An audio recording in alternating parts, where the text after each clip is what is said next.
Beş ubak durup namazım kurap, sajdaga başım degen. Sizlerge berilgen her bir tort biz için bakıt. Бар болуңуздар, бактылуу энелер.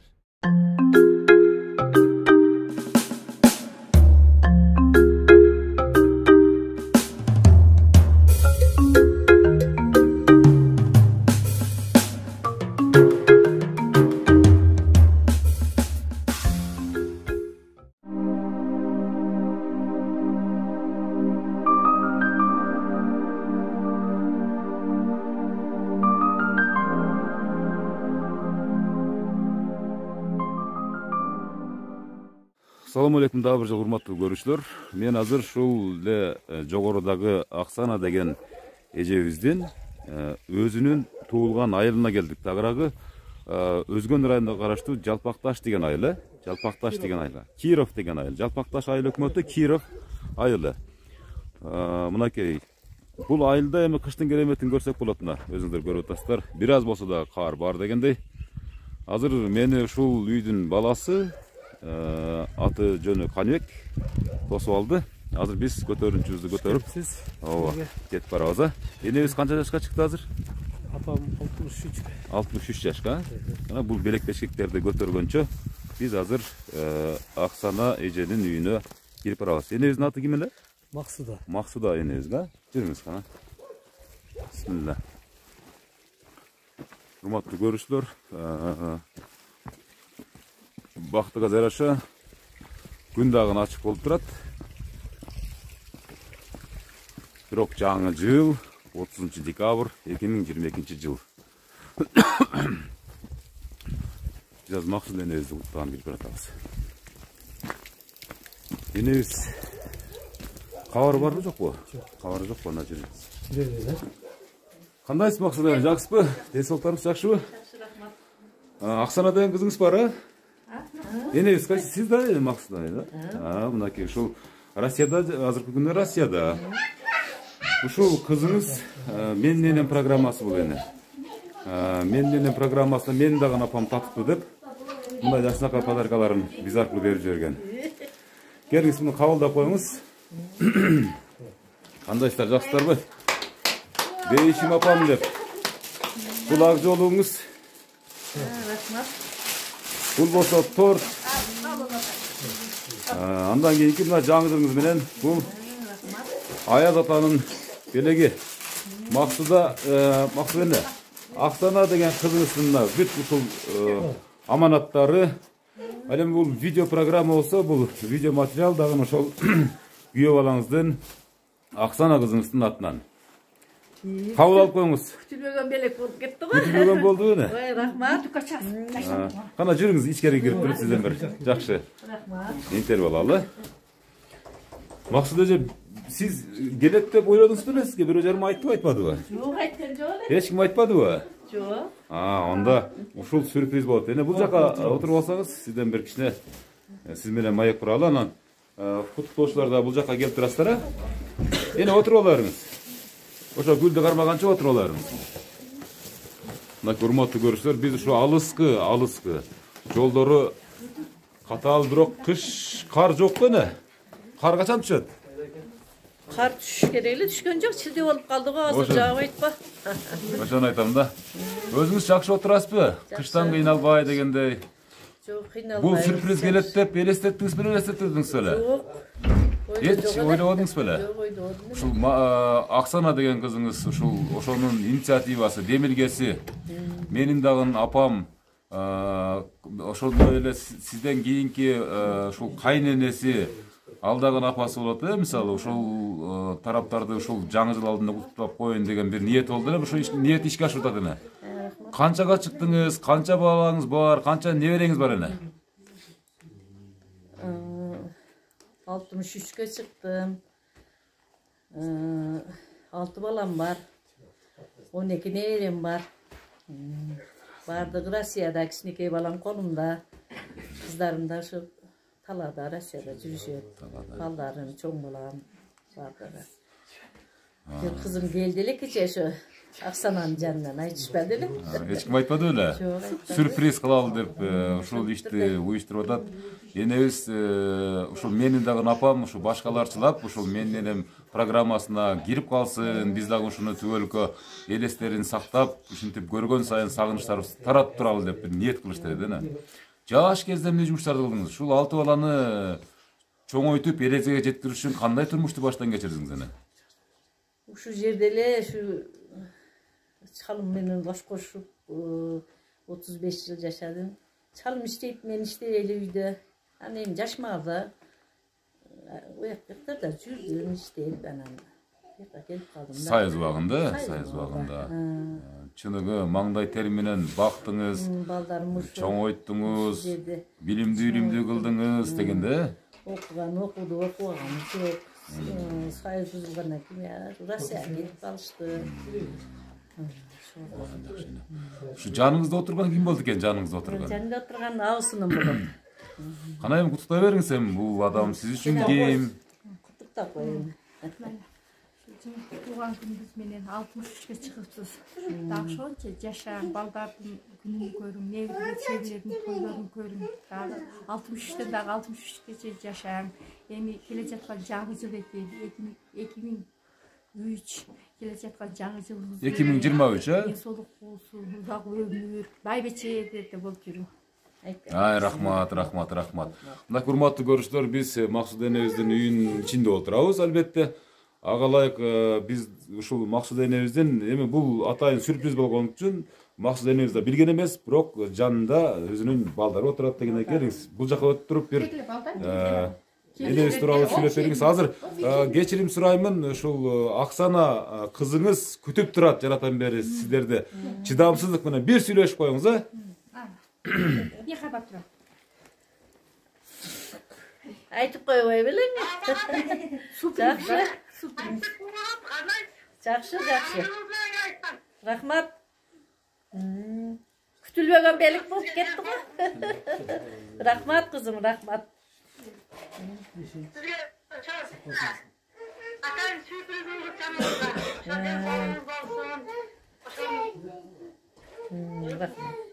Рахмат силерде көп жашагыла. Жаныбекön кошарып, кошакарып, şu kızların uwayını gör, uğurlu olgula, keleceğin keng bolsun, baktırlı olup yaşagıla. Rahmat baldarım. Kele жаткан жаңы жылыңыздар менен. Жаңы жылыбыз жакшы жылдардан болsun. Rahmat. Koyan жылдай болуп. Rahmat.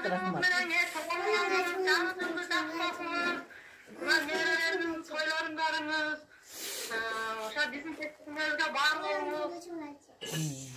Ошо жалгызга майрамдык сизге. Rahmat. Ойда түштө жок нерселер го. Rahmat. Урматтуу көрүүчүлөр, Россиядагы кыз Аксана деген менен сүйлөшүп атат. Аксана эже, мисалы мен азыр сиздин апаңыздын пешенесинде отурамын. Эми сүйүнүшүндө чек жок, баарын жүрөк менен, сезимдер менен гана билдирип атат. Бул кокустук, бул сюрприз деп.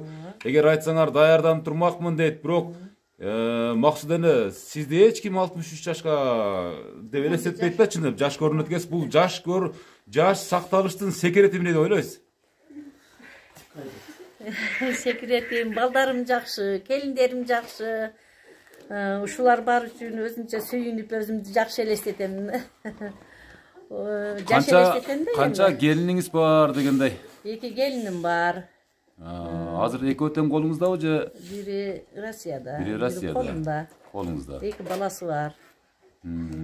Ушу келиниңизди бир чакырып койбойсузбу? Жаныңызга гана бир сүйлөп койсун да. Ошол Кел. Кана келиңиз. Ооба, бир жакшы кылып туруп сүйлөп бериңиз. Бул адам кызымдай. Бул адамга канча болду кызмат кылганыңызга? Кызмат кылганыма келгениме 6 жыл болду. Şu apam öz apamdaydı görüm. Кандай өзгөчө касиеттери бар, мисалы бул адам менен келип ушул эң жакын мамиле курууда сиз нелерди үйрөндүңүз? Билбеген нерселерим баарын үйрөндүм десем болот. Кандай бир жүрөктөн чыккан сөздөрүңүз бар бул бейиштей болгон энебизге? Апама жаңы жылыңызбен апа, өміріңіз ұзын болсын. Ардайым денсаулықта болуң, ушинтип биздин пешенебизге күлүп жайнап жүрө бериң. Эч качан оорубаң. Баардык жакшылыктарды каалайм. Урматтуу келиндер деп бир кайрылып койбойсузбу? Мына менин кайненем деп мактанып койбойсузбу?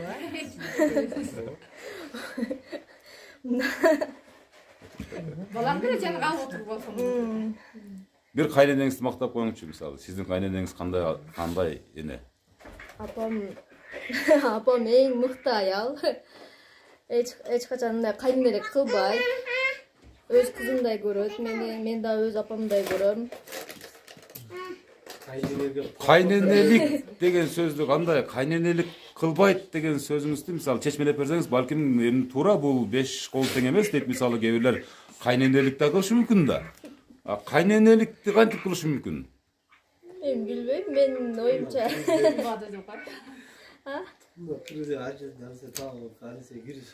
Туура айтасыз, тамагына чейин киришип, шыпыргызына чейин, Эч бир жумушума киришпейт, ар дайым эле өз кызындай эле көрүп турат. Ушул үй сиздердики, ушул жай сиздердики. Энебиз эч кайга көтөрүп кетпейт. Ошон үчүн энебиздин ар бир оозунан чыккан сөзү бул сиздер үчүн өтө пайда. Пайдадан башка зыяны жок. Туурабы эле? Бул сиздерди дагы ушундай адам болсун, эч качан сиздерге жамандык каалабайт. Мына намаз окуганда деле, башка дагы тилектеринде да өзүн унутуп калып сиздерге бар жокто арнаган мына ушул адамдар. Ошон үчүн пайгамбарыбыз да айтканы, ата-эне разы, Аллахым разы дейт. Ошон үчүн бул кайтар дүйнө.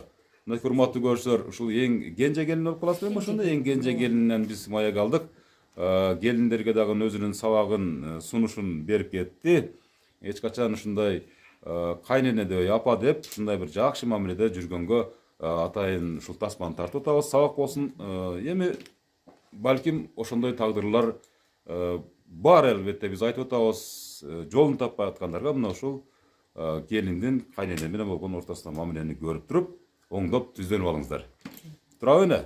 Келиңиз эми, келиңиз, сиз келип туруп бир жанына отуруп, урматтуу көрүүчүлөр, Каныбек деген баласы мына азыр келинчегинен маек алдык. Каныбек деген баласы бизди саардан бери күзөтүп келатат. Жолмо-жол даярданып келатат. Балким азыр сүйлөп туруп аркасынан бир куплет ырды берем деп дагы ойлонуп кетти, балким. Кандай эми сиздин апаңыз кандай адам? Мен апам дүйнөдөгү эң жакшы аялдардан бири десек болот. Не дегенде ушу не тапса дагы, ушу пенсия алса дагы, башка алса дагы силерге болсун деп турат.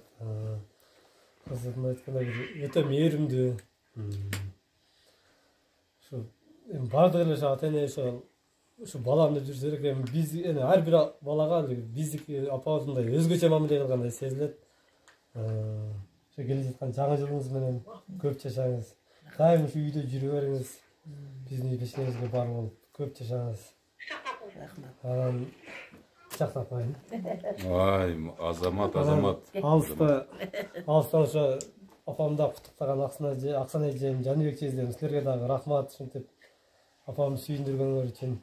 Бизден мурун ушинтип куттуктап койдуңар силер. Биз дагы Кудай кааласа күтүлбөгөн белектерди кылабыз, сюрприздер жасайбыз. Сизге дагы ошо рахмат келип ушу. Мына сиз эң бактылуу адамсыз. Себеп дегенде жаныңызда ушундай тоодой болгон, зоодой болгон, ааламды кармап турган апаңыз турат. Сизден өткөн азыр бактылуу адам жок, менимчечи. Бардыгы мына көрүп аткан көрүүчүлөр дагы бул сөздү эч качан туура эмес деп айтпайт. Себеп дегенде апасы бар адам дөөлөттүү адам деп коет, туурабы эне? Мына ушул сиздерди багып чоңойткон адам, мына ушул сиздерге мээримин төккөн адам, мынакей кайтар дүйнө кайтып атат. Демек, сиз апаңызды сыйлап атасызбы? Демек, сиздин балдарыңыз да бир күн келип сизге бир укмуш сюрприз жасайт. Мына ошондо өзүңүзчө бир таң каласыз да. Бул сюрприз ушул Аксан эжебиздин атынан болуп атабы? Аксан эжебиз дагы бир күн ушундай бир жакшынакай бир өзүнүн бала чакасынан ушундай бир сюрприздерди, белектерди күтөт, кайтар дүйнөдөй. Максут эне, эми сизди жаратан бери мен сөзсүз бир тапшырманы аткартам деп келатам да эне. Сизди угушума караганда бир кыңылдап жакшы ырдайт деп да угуп калып атам, анча-мынча бир куплет ырбасаңыз, эгерде бир куплет ырыңыз болсо, бир ушул тартуулап койсоңуз себеп дегенде сиздин ырыңыз бейиштинер эне. Бир жашынакай болуп туруп бир ырдап койсоңуз, бир куплет. Элден кем калбаң эне. Сиз ыр билбесеңиз анда ырдабасаңыз да болбойт бул программада эне.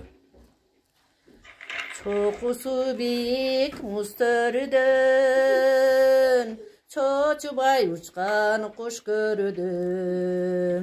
Чолпондай жапжаш кыз элем, чоң эне болуп өзгөрүдүм. Чолпондай жапжаш кыз элем, чоң эне болуп өзгөрүдүм. Ой, рахмат. Кичине кол чаап коебуз. Келиңиздер, коштоп туралы. Максут эне, бул сюрприз. Сизге айттырбай, деттирбей келе турган ушул программанын максаты ушундай да. Анан сиздин ушул көөдөнүңүздөгү, жүрөгүңүздөгү сөздөрдү чыгарып айттыруу дагы менин эң негизги максатым. Анан алыс жерде жүргөн балдарыңыздын тилеги дагы сиз бул дүйнөнүн жашоо кызык бул дүйнөдө. Сиз бар үчүн жашоо керемет деген тилектерим ишке ашып атат. Урматтуу көрүүчүлөр, мен ушул Максут энебизди мына эң алыскы айылдардын бири, өзгөндөн эң алыскы айылдардын бири, ушул тоодо эми тоо мисалы айыл. Ушул жерде байыралган энелер бул касиеттүү адамдар деп коет. Сиздердин да ушундай бир жакшы апаңыздар болсо, мисалы куттуктаңыздар албетте, мына көңүлүн көтөрүңүздөр. Акча бул, подарка бул, өмүрү кыска, а көңүлдүн өмүрү узун. Туурабы эне? Мына ушул программаны көргөндөн кийин эне, эгер бир жериңиз ооруп калган болсо, же бир жериңиз мындай кичине бир кыйнап аткан болсо, ушул программаны бир көрүп койсоңуз, бул дары сизгечи. Берки балдар кыздарыңызга андан 5 бетер дары болот. Эми ушул учурдан пайдаланып, ушул жалпы ушул балдар кыздарыңызга бир жашынакай бир өзүңүздүн бир батаңызды берсеңиз, ага чейин сүйлөөчүлөр барбы неберелеринен? Сүйлөй тургандар барбы? Ширин сөздөр менен анан жыйынтыктап сиздин батаңызды алалы. Ырдап бермей экен. Эне канча неберем бар дедиңиз? 12 небере. Чебере барбы? Чебере жакында жакынкы жылдары Кудай буйруса, Ал күндөрү да ушинтип бакылдап шакылдап кашыңызга келип сүйлөп турайын эне. Мейли, Кудай кааласа. Сиз 63 эмес, Кудай буйруса, жаштын тилегин берет дейт, 100 жөнүнө чыркап өтөбүз, Кудай кааласа. Сиздин жакшы салтанаттарыңызга, сиздин жакшы күндөрүңүзгө күбө бололу. Бир жакшы бата бериңиз эне. Бир жакшы бата берсеңиз, мына ушул батаңыз алыста жүргөн кызыңыз Аксанага, Жаныбек деп айттыңыз, күбө болаңыз, Жаныбек мырзага дагы, жана башка балдарыңызга дагы ушул пайдасы тийсин. Ар дайым сактап жүрсүн ушул батаңыз. Ушу күтүлбөгөн сюрприз болду. Мына Аксана кызыма, Жаныбек күбө балама чоң рахмат. Ушу балдары менен бактылуу болсун, оорубасын, тынч болушун. Ушу 4 кызы бар. Өздөрү менен өздөрү көбөйө беришсин. Да бизди сыйласа, Кудай сыйласын, аларды дагы алыс жерде жүрүшөт. Кудайым колдоп, тынч болушсун, аман болушсун, кайсы жерде жүрсө ошо тынч болушсун. Тынчылык каалайм. Ушу рахмат. Тынч болсун, анан ушу алыста жүргөн балдарым, кыздарым, неберелерим тынч болушсун. Мусапыр жерде жүрүшөт. Кудайым колдосун, бардыгын телеген максаттарына жетишсин, иштери жакшы болсун. Өзүбүздүн Кыргызстанга келип жашаганга аракет кылышып атышат, эми ушул жака келип жашасын, заманыбыз тынч болсун. Ушу баарыбыз тынч болойлу. Эли журтубуз менен тынч аман ойноп күлүп жүрөйлү. О, менен айтканыңыз келсин. Жаңы жылыңар менен баарыңардын. 2023 жыл жакшылыктардын жылы болсун, урматтуу көрүүчүлөр. Биз 2023 жылдын саналуу мүнөттөрү калды, саналуу сааттары калды 2023 жылга кирип барууга. Азыр жаңы жылыбыз Астанада турат. Ушул энебиздин аябай жакшы ыйык батасына биз дагы кошулабыз. Ушул энебиз бизге дагы ушул батасын берди. Эне эч качан оорубаңыз. Ар дайым бакубат өмүр сүрүңүз. Балдарыңыз, мыкты балдарыңыз, мыкты кыздарыңыз бар экен. Аксана сыяктуу мыкты кызыңыз бар экен. Сиз эч качан картайбайсыз. Анан булардын дагы ниети, энеси бар адам эч качан картайбайт дейт. Бул сиздин караныңыз, сиздин ушул жерде жүргөнүңүз, сиздин кеңешиңиз, сиздин айткан дегениңиз бул балдарыңыздын, кыздарыңыздын, неберелериңизге бир дем болот, аябай чоң дем болот да. Ошон үчүн сизди айланып, кайра сагынып, ушундай көңүлүңүздү көтөргөн балдарыңыз бар болсун. Аллахым чексиз ыраазы болсун. Урматтуу көрүүчүлөр, ушул Максуда энебиз сыяктуу сиздердин апаңыздар болсо, анда алдыда телефондор турат, чалыңыздар, кат жазыңыздар. Мен өлкөнүн 7 дубанына барып тартканга даярмын. Ат жөнүм Өмүрзак Азимкулов. Максуда эне, оорубаңыз, ден соолукта болуңуз. Рахмат. Ар дайым сүйүнүчтөн колуңуз бошобосун. Саңа дагы рахмат балам. Сен дагы жакшы, ушу Кудайым жолуң ачык болуп, ойноп күлүп, бала чакаңа эге болуп жүрө бер. Рахмат эне, рахмат, омин, рахмат.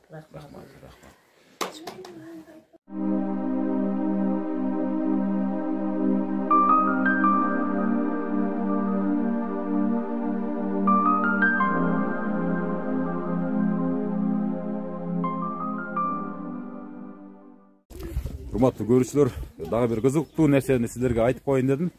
Жана биз билбеген экенбиз. Энебизге буга чейин тико да белек кылышкан экен балдар кыздары.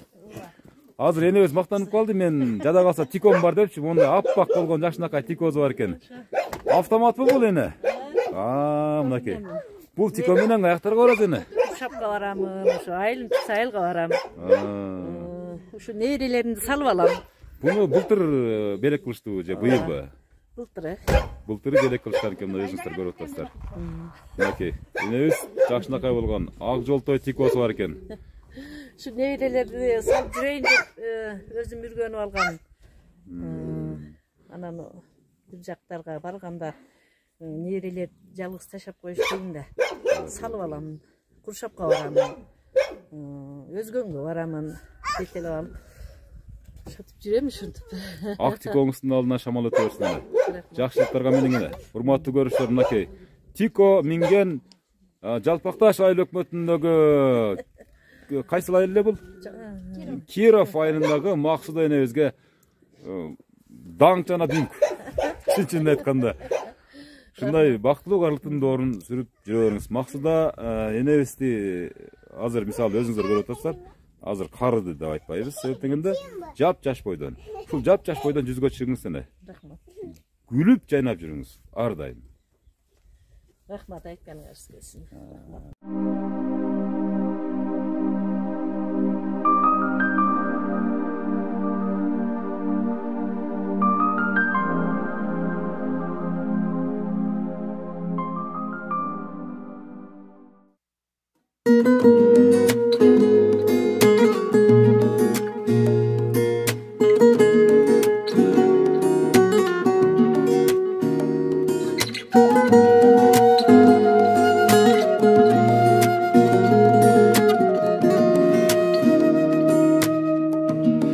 Асырайт балам деп мерим толгон жүрөк айланып күйүнгөн эне гана ару толгон жүрөк сан ойлор карыткан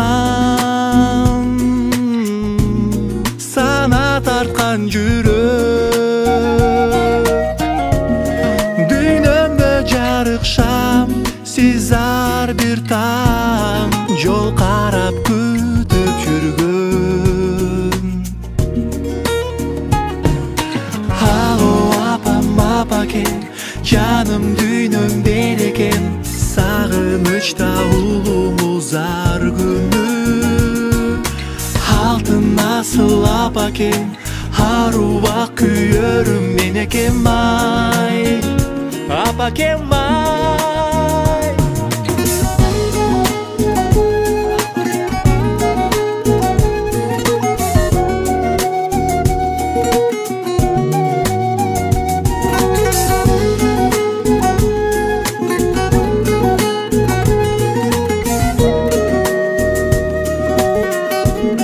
Убайым бүт тартып Уйкусуз таңыңмен Түшүгү көп жаны Barına көнгөн чачыңыз агымен Алыста жүрсөм да